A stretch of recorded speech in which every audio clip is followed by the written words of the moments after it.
Throughout my time at school, I never really felt like I fitted in. When I was curious about something, I was told to keep quiet, put my head down and get on with my work. But I found this impossible as I'm naturally very hyperactive, which led to me always being in trouble. So when one of my teachers sat me down and said, "Let's be honest, Mark, you're not going anywhere, so here are your options. You either continue to study, but it'll be a waste of everyone's time, or you can leave and try and get a job." It was one of the best days of my life, as I was only focused on one thing: leaving. So I waved goodbye to the school with no qualifications or money under my belt, and when I became a millionaire in my early 20s, I was happy that I proved my teachers wrong. But even though I succeeded, I had very little direction and had to work out a lot of things by myself. That's why I'm making this video, because I wish I had something like this when I was starting out. If you follow all the steps I'm about to share, I don't see how you won't be miles ahead of everyone else.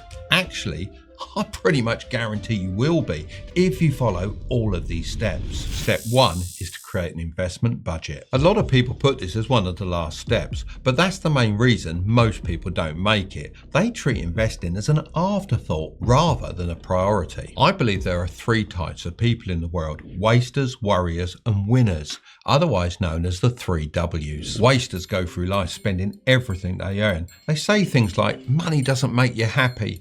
However, at the same time, they are spending all of theirs trying to improve their lives. Worriers hoard their money like a squirrel saving its acorns for winter. They say things like, "Money doesn't grow on trees."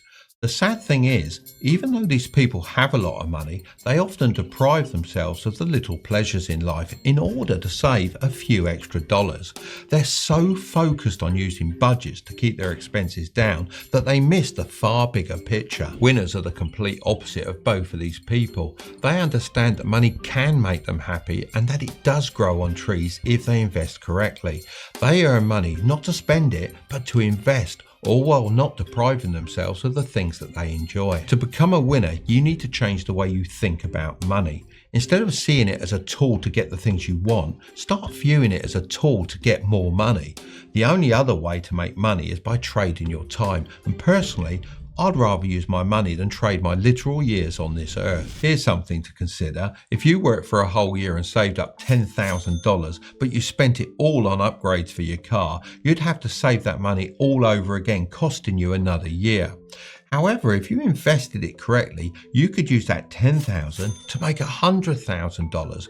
Then you could purchase the upgrades you want with some of the profits and still have an extra $90,000 that you can reinvest. That brings me on to step 2, which is to increase your value. Let me tell you the story of Cooper and Dwayne. They both lived in California and decided to take up surfing as a new hobby. Cooper searched for the biggest waves every day.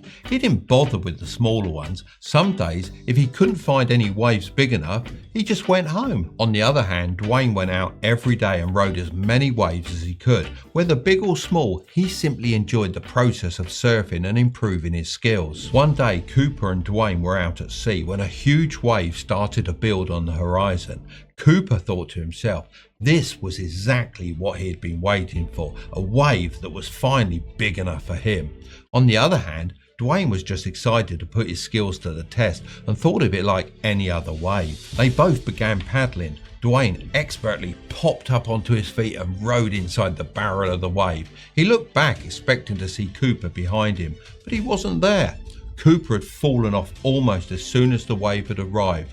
All he could do was watch as Dwayne rode it all the way to the shore. In Cooper's mind, Dwayne had just got lucky, but the truth was, Dwayne had put in all the practice and learned something from every wave he'd ever caught. This is how most people approach getting rich. They spend too long searching for the one thing that will make them a ton of money, all while ignoring the day-to-day things they can be doing to increase their value. Huge waves do come every now and again. I've benefited from the dot-com bubble in the late 90s, the housing bubble in the 2000s, and the recent crypto boom. However, I wouldn't have been able to take advantage of them if I hadn't increased my value by investing back into myself. When you start thinking this way, you stop seeing every online course or YouTube video as the one thing that will make you rich, and instead just a little wave to conquer and add to your skill set. So where should you focus your time? Well, if you notice there's a clear gap in the market for a certain skill, such as a plumber, it really is a nightmare finding a good plumber nowadays. But anyway, that aside, if you decide to go down this path, it might make sense to spend $1,000 to get a qualification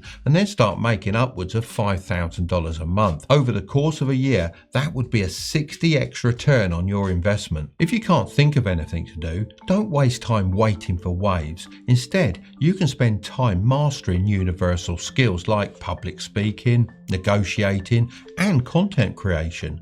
These skills will all come in handy no matter what path you decide to follow in the future, as they're all transferable and can be used in multiple areas. I'm not saying all education is good. I believe far too many people are going to university for degrees that aren't even worth the paper they're written on. However, if you view every skill as an investment and get some kind of return on it, then it's worthwhile learning. If it was me, I would repeat this step as many times as possible until I've reached my maximum earning potential. Step 3 is to open investing accounts. If you want to avoid being a worrier, then once you've increased your earning potential, you're going to need somewhere to invest your money, so it's time to open some accounts. It's a good idea to allocate a portion of your investment budget into the stock market. This isn't likely to make you rich in the short term, but if you begin early enough, then in later years it will start to compound. It's just so much easier than it was back in my day, as you can do it all from your phone. There are various different apps. I'll leave some of those links down below. But let me remind you, investing always carries a risk, and the value of any investment can decrease as well as increase. Step 4 is to build assets. This is the real key to building mass wealth. Let me tell you the story of John and Alex, as it perfectly explains this concept. After John maxed out his earning potential like we covered in step 1, he just invested the rest of his money into the stock market each month in the hopes of becoming a millionaire one day. Alex didn't have the same patience. Although he maxed out his earning potential and invested in stocks, he also focused on building assets. He started by identifying a gap in the market and put his unique skills to use. He created his own brand of craft beer, which he spent a lot of time perfecting. He experimented with different flavors, brewing techniques, and branding strategies. He even invested in creating a website and social media accounts to promote his product. John, on the other hand, was always skeptical of Alex's business, thinking that it was far too much work with little return. Instead, John just kept investing the same amount into the stock market every month. A couple of years went on and Alex's business began to grow. He started getting orders from all over the country, and his craft beer became a household name. John, however, still had many years left before his stock market investments would start paying off. If you think about it, investing in the stock market is just buying a little piece of an asset someone else has created. However, if you can get in on the ground floor by investing your time and money into building your own business, then you'll probably be able to generate far more money. The moral of the story is to make sure you're doing both at the same time. Step 5, use debt strategically. A lot of people aren't going to like this one, but being in debt isn't automatically a bad thing. Let me explain. If you want to buy multiple properties to rent out and generate passive income, you might think you have to save up a massive amount of money, but that's not necessarily the case. Instead, you can use debt strategically to buy a house that's in a bad condition. This worst house in the best street can be purchased for a lower price, let's say $100,000. Then you can spend $50,000 to fix it up and make it worth $200,000.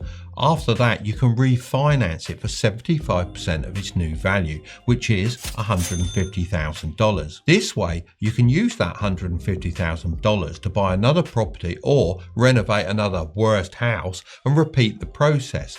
Think of it as a real life game of Monopoly. But in order to do something like this, you'll need to have a good credit score. So if I was starting from scratch, I'd make sure to get a credit card as soon as possible and pay it off in full at the end of each and every month in order to build my credit score. This is like a scorecard lenders use to see how reliable you are. I know it seems crazy that you have to use debt to be seen as reliable, but that's just the way it is. So instead of thinking that debt is always bad, try to understand how to use it to your advantage. Step 6. don't spend earned money. When it comes to money, there's a common misconception that the more money you make, the more money you should spend. However, this couldn't be further from the truth. In fact, the key to having a consistently great life is to spend only what your investment portfolio yields. This is normally around 8 to 10%. I'm not saying to actually take the money out of your investments, just to spend that percentage of your earnings. I know this can sound confusing, so for example, if you have $1 million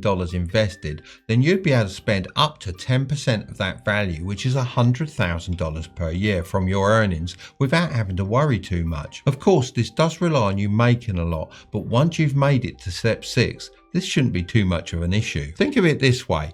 Every dollar you earn is like a seed that you can plant and watch grow into a money tree. The more seeds you plant, the bigger your portfolio becomes and the more money it will yield. And just like a tree, if you take care of your portfolio and only take the fruit it yields, it will continue to grow and provide for you in the future.